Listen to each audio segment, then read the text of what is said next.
ભારતીય સંસ્કૃતિમાં એના મૂળમાં મહેમાનોને આવકાર આપવાની એક મીઠાશ અને એક સ્નેહ એ એક સંસ્કાર રહેલો છે. દુલાભાયા કાગ દ્વારા ગુજરાતી મહાન એક કૃતિમાં એમણે પણ લખ્યું છે કે આવકારો મીઠો આપજે. સરસ મજાની એ રચના છે. આંગણિયા પોસી કોઈ જન આવે રે, આવકારો મીઠો આપજે રે. આવી સરસ મજાની કૃતિ દ્વારા અતિથિ દેવો ભવ, અતિથિ સત્કાર અને સ્નેહ અને પ્રેમનો નિરૂપણ કરેલું છે. ભારતીય સંસ્કૃતિમાં અતિથિ દેવો ભવ, મહેમાનની આગતા સ્વાગતા, એની પરોણાગત એ ભારતીય સંસ્કૃતિના બહુ જૂના અને પુરાણા સંસ્કાર છે. અને મહેમાનો જ્યારે આવે ત્યારે એનો બહુ સારી રીતે સ્નેહથી એનો સત્કાર કરવામાં આવે છે. જે જૂના જમાનાની વાત એ વખતે અતિથિ મહેમાન આવવાના હોય ને ઘેર, ત્યારે ખબર પણ ના હોય. કદાચ બહારનું ખુલ્લું હોય કે આંગણામાં મહેમાન આવી જાય તો અરે અરે અરે વેવાઈ, અરે અરે કેમ છો ભાઈ, મજામાં છો ને?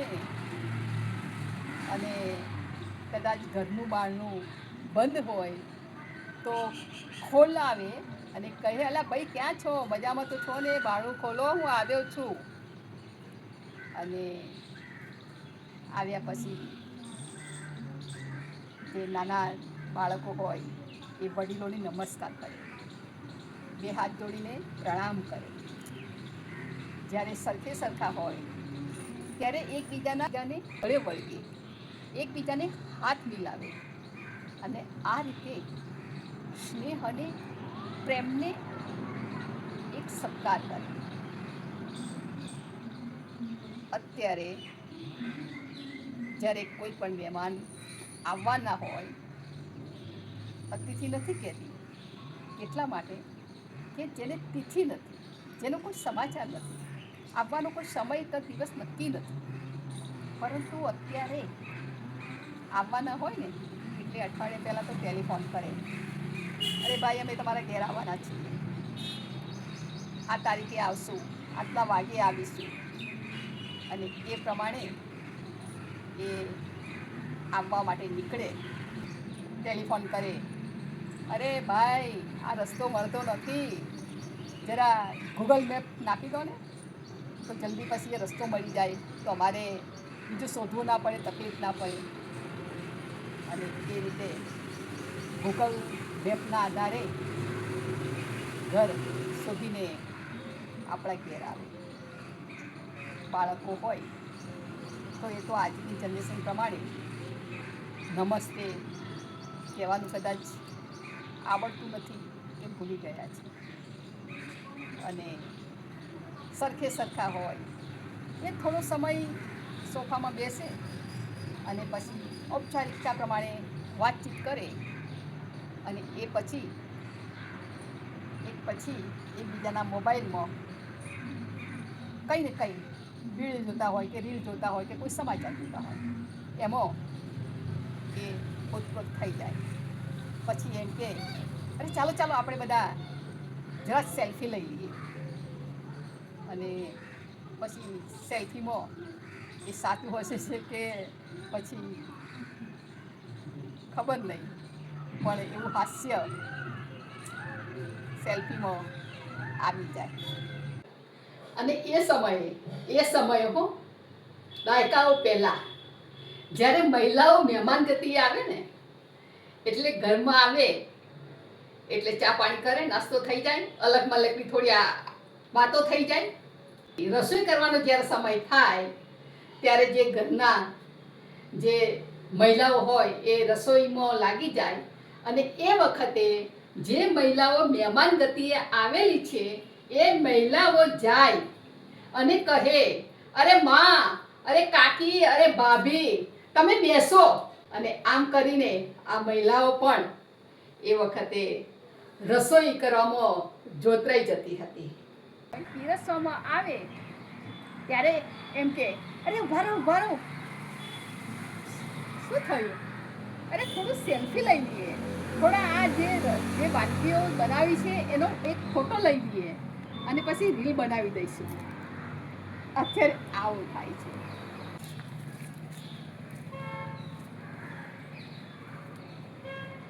અને આ રીતે સેલ્ફી લે, ફોટોગ્રાફી કરે. ભલે થાળીમાં જે પ્લેટમાં જે કંઈ પીરસવામાં આવેલું હોય એ ભલે ઠંડુ થઈ જાય, પરંતુ ફોટોગ્રાફી અને સેલ્ફી એ તો સતત ગરમ રહેવું જ જોઈએ. પહેલાંના સમયમાં મહેમાનો આવે, શાંતિથી જમે, જમ્યા પછી શાંતિથી એકબીજાના સુખ દુઃખની વાત કરે, બાળકોના અભ્યાસની કે એમની કોઈ કારકિર્દીની વાત કરે. ઘરમાં દીકરી કે દીકરો કદાચ મોટા હોય તો એ પણ વાત કરે કે શું સંબંધ થઈ ગયો કે કેમ. અરે ના થયો હોય તો મારા ધ્યાનમાં છે અને એ તમારા ઘર જેવું જ સરખું છે, અનુકૂળ આપશે. આવી બધી વાતો. અને અત્યારે તો રીલ બનાવવામાં મસ્ત હોઈએ, ફોટોગ્રાફીમાં મસ્ત હોઈએ. પેલા ઇન્સ્ટાગ્રામમાં શું ચાલી રહ્યું છે, વોટ્સએપમાં કેવી લોકો વાતો કરી રહ્યા છે, યુટ્યુબમાં કેવા બધા વિડીયો નાખી રહ્યા છે. આ બધી અને રાજકારણની ચર્ચાઓ થાય, ઘરની, પરિવારની કે પોતાના સમાજની કોઈ ચર્ચા થાય નહીં. અને એ પછી એ વખતે જ્યારે મહેમાનો 3-4 દિવસ રોકાઈને સારામાં સારી મહેમાન ગતિ, સારામાં સારું સ્નેહથી આપતા શકતા આ બધી પૂરી થઈ જાય પછી એ પોતાના ઘેર જવા રવાના થાય ત્યારે એ મહેમાનની આંખો પણ ક્યાંક ભીની થાય અને ઘરના માણસોની પણ આંખો વિદાય વખતે ભીની થતી. અને એ એવું હૃદય અને મનથી એવું વિચારતા હતા કે સાલો મહેમાન આવ્યા હતા, સગાવાલા આવ્યા હતા, સ્નેહીજનો આવ્યા હતા, તે 4-5 દિવસ બહુ સારું લાગ્યું, બહુ આનંદ કર્યો, ભાવથી જુદી જુદી વાનગીઓ રસોઈ બનાવી, જમાડ્યા, આપણે સાથે રહીને જમ્યા. અને ખબર નહીં હવે ક્યારે આવશે. આમ આંખોના ખૂણા ભીના થાય અને એ મહેમાનો આવેલા એવી યાદો મૂકીને જાય કે એ યાદને એ જાણે વાગોળતા જ રહીએ. અને જાય મહેમાનોની વિદાય આપવા માટે આપણે ઘરના બહાર નીકળીને, આંગણાથી પણ બહાર નીકળીને ગામના ગોધરા સુધી એસટી બસ ન આવે, કોઈ સાધન ન આવે ત્યાં સુધી આપણે બેસતા. અને એ જ્યારે બસમાં કે કોઈ સાધનમાં બેસે ત્યારે આવજો, ફરીવાર આવજો એમ કહી અને આપણે ઘેર આવતા.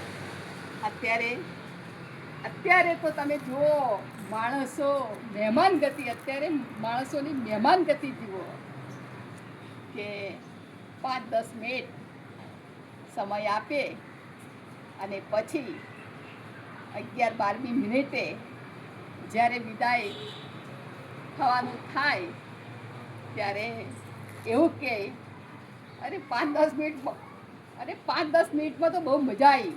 કેટલા બધા ફોટા આપણે પાડ્યા, કેટલા બધા વિડીયો કર્યા, કેટલી બધી રીલ બનાવી. અને આમ જ્યારે એ વિદાય થાય તો આજના આપણે બધા એમને ક્યાં મળવા જઈએ? ઘરનું બારણું ખુલે અને લિફ્ટમાં આવેલા મહેમાનો ભરાઈ જાય એ સુધીની વિદાય કહેવાય. પહેલાંના માણસો મહેમાન ગતિએ આવે ત્યારે કેટલાક બધા મીઠી યાદો, કેટલા બધા સંભારણા મૂકીને જતા. અને અત્યારે જે મહેમાનો આવે એ સેલ્ફી, ફોટોગ્રાફી અને રીલ મૂકીને જાય છે. આમ પહેલાંની જે મહેમાન ગતિ હતી અને અત્યારની જે મહેમાન ગતિ છે, કેટલો બધો તફાવત છે આપણે સૌ જાણીએ તો છીએ ને. કદાચ આ બધું પહેલાંની મહેમાન ગતિ ઘણા લોકોને યાદ આવી ગઈ હશે અને કહેતા હતા અને કે મહેમાન ગતિ તો એ સમયની